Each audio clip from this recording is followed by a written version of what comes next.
My name is Geneva Carter, and my economist oral presentation is going to be on George A. Akerlof.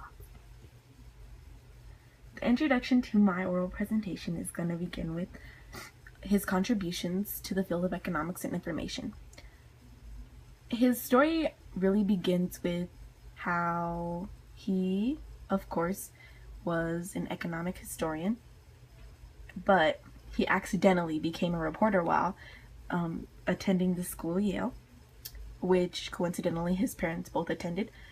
He covered the Kennedy and Nixon election for the first civil rights sit-ins, but his lack of finding facts about the actual report showed that he wasn't really going to be a very good journalist, which is why I guess he became more interested in the field of economics and research. So that showed that he wasn't liable as a reporter. But starting as a young man, he had many accomplishments, including his Social Science Award. He was a member of the Fellow American Academy of Arts and Sciences and a very prestigious Nobel Memorial Prize, as well as he became a published author with more than a few books. In his early life, his early years, Akerlof was born in New Haven, Connecticut, and his life was always built around science because his parents were both in the field of science, chemistry to be exact, and Akerlof wasn't really interested in those things. He was more interested in history and economics, but his father always pushed him to go to the laboratory with him and things like that. And as a freshman, he took an intense path in history while he was attending Yale, and he wanted to be an economic historian. He found another path though when he attended MIT in 1962, and he received a PhD in economics, which of course is why he's doing what he's doing now. He became a professor at Berkeley, which I believe he's still teaching at. And in the year 1967 through 68, he studied abroad in India.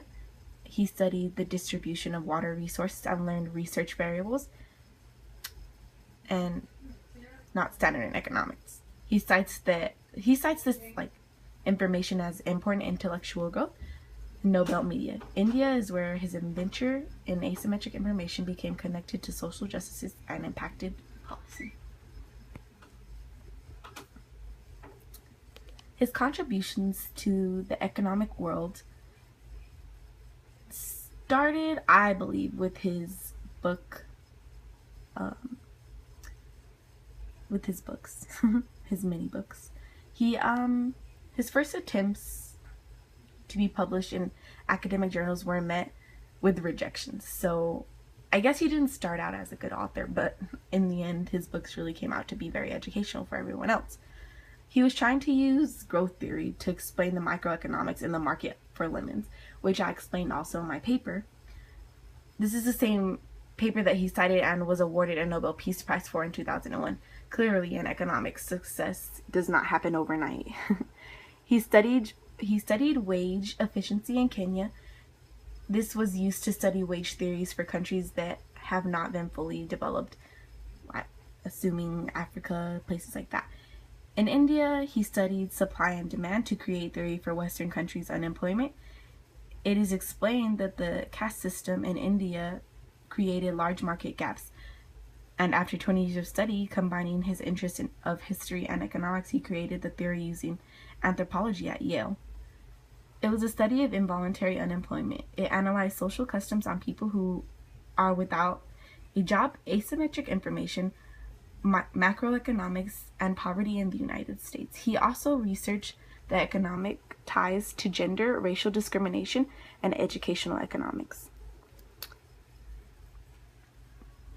Animal Spirits is the book I was referring to previously a minute ago.